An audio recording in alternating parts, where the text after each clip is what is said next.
It is said that Michelangelo saw in every rough block of stone a thing of beauty, awaiting the master hand to bring it into reality. Even so, within each there reposes the divine image, awaiting the master hand of faith, and the chisel of patience to bring it into manifestation. And that divine image is revealed and realized as stainless, selfless love. Hidden deep in every human heart, though frequently covered up with a mass of hard and almost impenetrable accretions, is the spirit of divine love, whose holy and spotless essence is undying and eternal.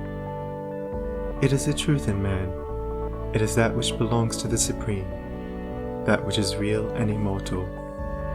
All else changes and passes away. This alone is permanent and imperishable.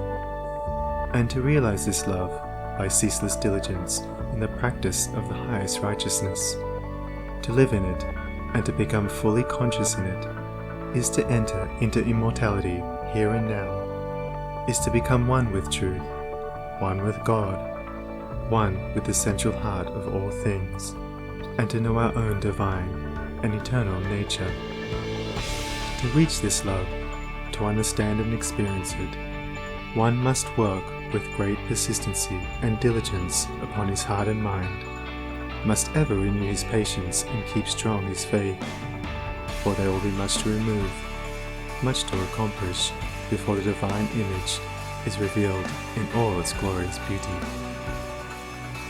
He who strives to reach and to accomplish the divine will be tried to the very utmost, and this is absolutely necessary, for how else could one acquire that sublime patience without which there is no real wisdom, no divinity? Ever and anon, as he proceeds, all his work will seem futile, and his efforts appear to be thrown away. Every now and then, a hasty touch will mar his image, and perhaps when he imagines his work is almost completed, he will find what he imagined to be the beautiful form of divine love utterly destroyed, and he must begin again with his past bitter experience to guide and help him. But he who has resolutely set himself to realize the highest recognizes no such thing as defeat. All failures are apparent, not real.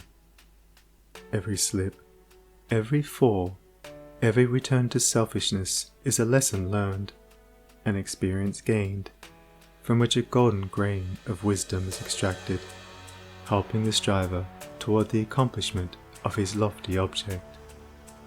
To recognize that of our vices we can frame a ladder, if we will but tread beneath our feet each deed of shame, is to enter the way that leads unmistakably toward the divine, and the failings of one who thus recognizes are so many dead selves upon which he rises, as upon stepping stones to higher things. Once come to regard your failings, your sorrows and sufferings as so many voices telling you plainly where you are weak and faulty, where you fall below the true and the divine, you will then begin to ceaselessly watch yourself, and every slip, every pang of pain will show you where you are to set to work, and what you have to remove out of your heart in order to bring it nearer to the likeness of the divine, nearer to the perfect love. And as you proceed, day by day, detaching yourself more and more from the inward selfishness, the love that is selfless will gradually become revealed to you. And when you are growing patient and calm, when your petulances, tempers, and irritabilities are passing away from you, and the more powerful lusts and prejudices cease to dominate and enslave you, then you will know that the divine is awakening within you, that you are drawing near to the eternal heart, that you are not far from that selfless love, the possession of which is peace and immortality. Divine love is distinguished from human loves in this supremely important particular. It is free from partiality. Human loves cling to a particular object to the exclusion of all else, and when that object is removed, great and deep is the resultant suffering of the one who loves. Divine love embraces the whole universe, and, without clinging to any part, yet contains within itself the whole. And he who comes to it by gradually purifying and broadening his human loves, until all the selfish and impure elements are burnt out of them, ceases from suffering. It is because human loves are narrow and confined and mingled with selfishness that they cause suffering. No suffering can result from that love which is so absolutely pure that it seeks nothing for itself.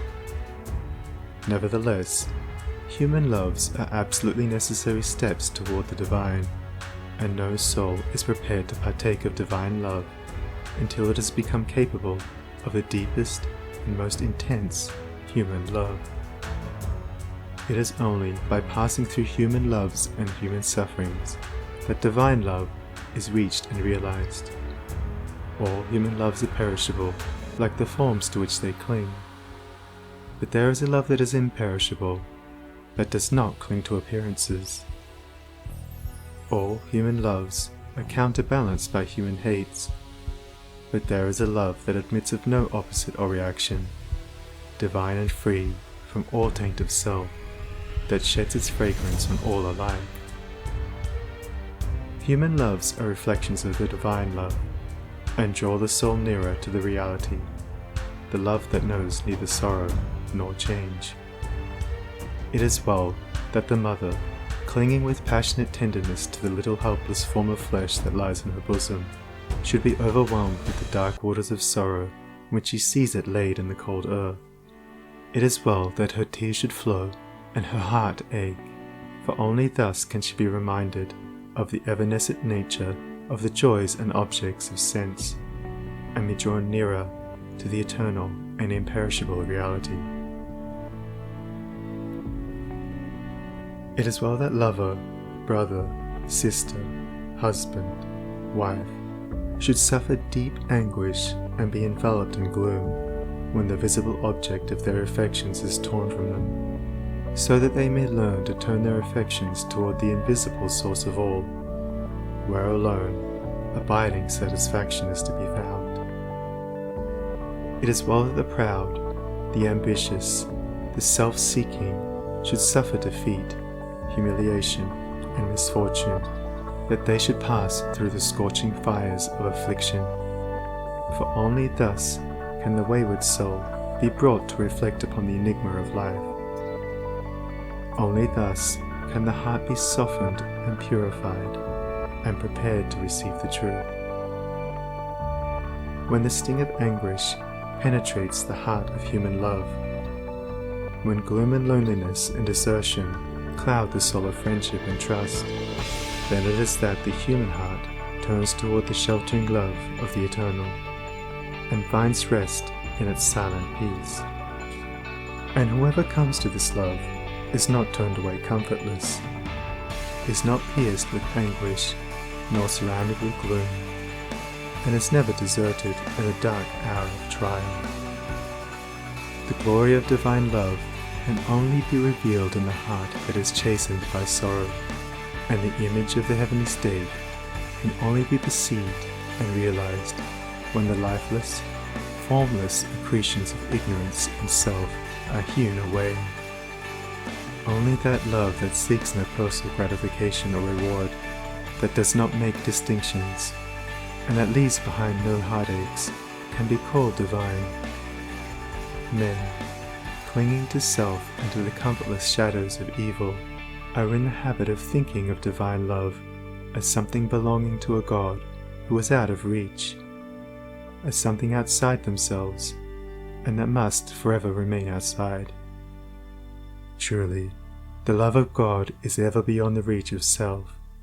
But when the heart and mind are emptied of self, then the selfless love, the supreme love, the love that is of God, or good, becomes an inward and abiding reality. And this inward realization of holy love is none other than the love of Christ that is so much talked about and so little comprehended. the love that not only saves the soul from sin, but lifts it also above the power of temptation. But how may one attain to this sublime realization? The answer which truth has always given, and will ever give to this question, is: empty thyself, and I will fill thee. Divine love cannot be known until self is dead, for self is the denial of love. And how can that which is known be also denied? Not until a stone of self is rolled away from the sepulchre of the soul does the immortal Christ, the pure Spirit of love, hitherto crucified, dead and buried, cast off the bands of ignorance, and come forth in all its majesty of his resurrection. You believe that the Christ of Nazareth was put to death and rose again. I do not say that you err in this belief, but if you refuse to believe that the gentle Spirit of love is crucified daily upon the dark cross of your selfish desires, then, I say, you err in this unbelief, and have not yet perceived, even afar off, the love of Christ. You say that you have tasted of salvation in the love of Christ. Are you saved from your temper, your irritability, your vanity, your personal dislikes, your judgment and condemnation of others? If not, from what are you saved? And wherein have you realized the transforming love of Christ? He who has realized the love that is divine has become a new man, and has ceased to be swayed and dominated by the old elements of self. He is known for his patience, his purity, his self-control, his deep charity of heart, and his unalterable sweetness. Divine or selfless love is not a mere sentiment or emotion. It is a state of knowledge which destroys the domination of evil and the belief in evil, and lifts the soul into the joyful realization of the supreme good. To the divinely wise, knowledge and love are one and inseparable. It is toward the complete realization of this divine love that the whole world is moving. It was for this purpose that the universe came into existence, and every grasping at happiness, every reaching out of the soul toward objects, ideas, and ideals is an effort to realize it. But the world does not realize this love at present because it is grasping at the fleeting shadow and ignoring, in its blindness, the substance. And so suffering and sorrow continue, and must continue until the world, taught by its self-inflicted pains, discovers the love that is selfless, the wisdom that is calm and full of peace. And this love, this wisdom, this peace, this tranquil state of mind and heart may be attained to, may be realized by all who are willing and ready to yield up self, and who are prepared to humbly enter into a comprehension of all that the giving up of self involves. There is no arbitrary power in the universe, and the strongest chains of fate by which men are bound are self-forged. Men are chained to that which causes suffering because they desire to be so, because they love their chains, because they think their little dark prison of self is sweet and beautiful, and they are afraid that if they desert that prison, they will lose all that is real and worth having. Ye suffer from yourselves, none else compels, none other holds that ye shall live and die. And the indwelling power which forges the chains and built around itself the dark and narrow prison can break away when it desires and wills to do so, and the soul does will to do so when it has discovered the worthlessness of its own prison, when long suffering has prepared it for the reception of the boundless light and love. As the shadow follows the form, and the smoke comes after the fire, so effect follows cause, and suffering and bliss follow the thoughts and deeds of men. There is no effect in the world around us but has its hidden or revealed cause, and that cause is in accordance with absolute justice. Men reap a harvest of suffering because in the near or distant past they have sown the seeds of evil. They reap a harvest of bliss also as a result of their own sowing of the seeds of good. Let a man meditate upon this, let him strive to understand it, and he will then begin to sow only seeds of good, and will burn up the tares and weeds which he has formerly grown in the garden of his heart. The world does not understand the love that is selfless, because it is engrossed in the pursuit of its own pleasures, and cramped within the narrow limits of perishable interests, mistaking, in its ignorance, those pleasures and interests for real and abiding things. Caught in the flames of fleshy lusts, and burning with anguish, it sees not the pure and the peaceful beauty of truth. Feeding upon the swinish husks of error and self-delusion, it is shut out from the mansion of all-seeing love. Not having this love, not understanding it, men institute innumerable reforms which involve no inward sacrifice, and each imagines that his reform is going to right the world forever, while he himself continues to propagate evil by engaging it in his own heart. That only can be called reform which tends to reform the human heart, for all evil has its rise there, and not until the world, ceasing from selfishness and party strife, has learnt the lesson of divine love, will it realize the golden age of universal blessedness.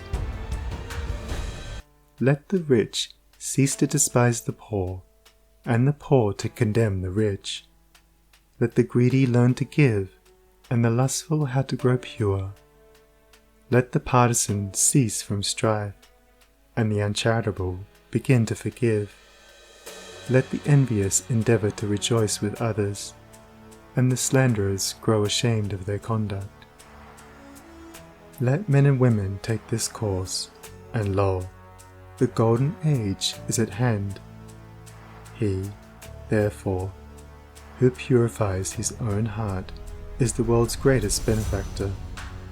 Yet, though the world is, and will be for many ages to come, shut out from that age of gold, which is the realization of selfless love, you, if you are willing, may enter into it now, by rising above your selfish self. If you will pass from prejudice, hatred, and condemnation to gentle and forgiving love. Where hatred, dislike, and condemnation are, selfless love does not abide. It resides only in the heart that has ceased from all condemnation. You say, how can I love the drunkard, the hypocrite, the sneak, the murderer? I am compelled to dislike and condemn such men. It is true that you cannot love such men emotionally, but when you say that you must perforce dislike and condemn them, you show that you are not acquainted with that great overruling love. For it is possible to attain to such a state of interior enlightenment as will enable you to perceive the train of causes by which these men have become as they are, to enter into their intense sufferings, and to know the certainty of their ultimate purification. Possessed of such knowledge, it will be utterly impossible for you any longer to dislike or condemn them, and you will always think of them with perfect calmness and deep compassion.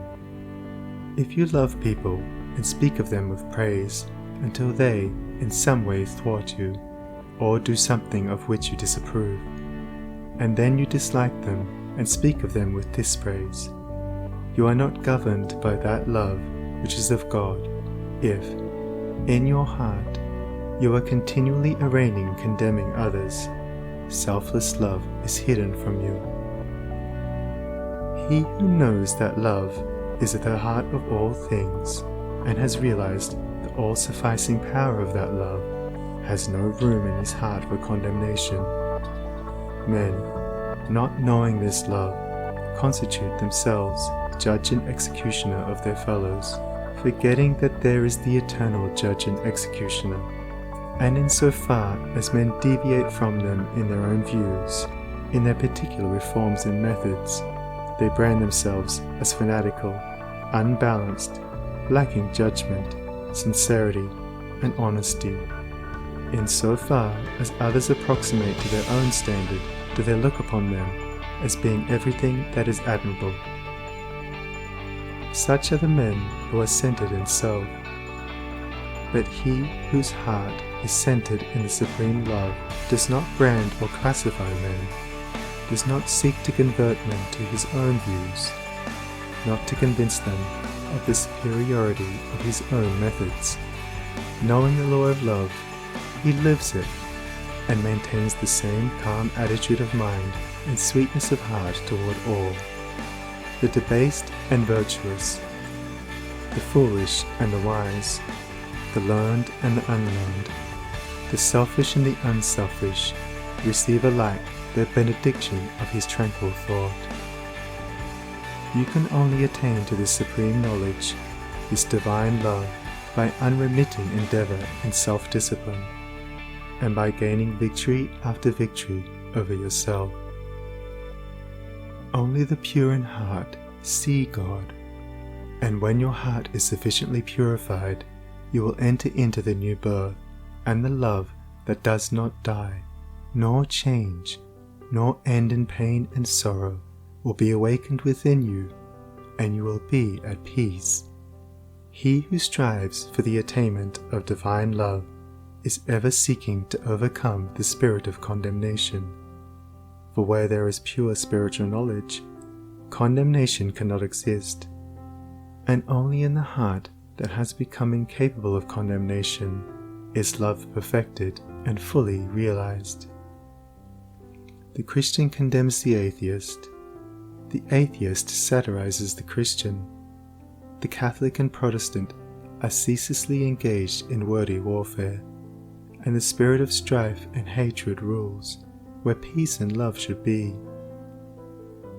He that hateth his brother is a murderer, a crucifier of the divine spirit of love, and until you can regard men of all religions and of no religion with the same impartial spirit, with all freedom from dislike, and with perfect equanimity, you have yet to strive for that love which bestows upon its possessor freedom and salvation. The realization of divine knowledge, selfless love, utterly destroys the spirit of condemnation, disperses all evil, and lifts the consciousness to that height of pure vision where love, goodness, justice are seen to be universal, supreme, all-conquering, indestructible. Train your mind in strong, impartial, and gentle thought. Train your heart in purity and compassion. Train your tongue to silence and to true and stainless speech. So shall you enter the way of holiness and peace, and shall ultimately realize the immortal love. So living without seeking to convert, you will convince without arguing, you will teach. Not cherishing ambition, the wise will find you out, and without striving to gain men's opinions, you will subdue their hearts. For love is all-conquering, all-powerful, and the thoughts and deeds and words of love can never perish. To know that love is universal, supreme, all-sufficing, to be freed from the trammels of evil, to be quit of the inward unrest, to know that all men are striving to realize the truth, each in his own way, to be satisfied, sorrowless, serene. This is peace, this is gladness, this is immortality, this is divinity, this is the realization of selfless love. I stood upon the shore and saw the rocks resist the onslaught of the mighty sea. And when I thought how all the countless shocks they had withstood through an eternity, I said, to wear away the solid main, the ceaseless efforts of the waves are vain. But when I thought how they the rocks had rent, and saw the sand and shingles at my feet, all passive remnants of resistance spent, tumbled and tossed where they the waters meet, then saw I ancient landmarks neath the waves, and knew the waters held the stones their slaves. I saw the mighty work the waters wrought, by patient softness and unceasing flow, how they the proudest promontory brought unto their feet, and massy hills laid low, how the soft drops the adamine wall conquered at last, and brought it to its fall. And then I knew that hard, resisting sin should yield at last to love's soft, ceaseless roll, coming and going, ever flowing, upon the proud rocks of the human soul, that all resistance should be spent and past, and every heart yield unto it at last. End of Chapter 4. Recording by Sunny Abdullah.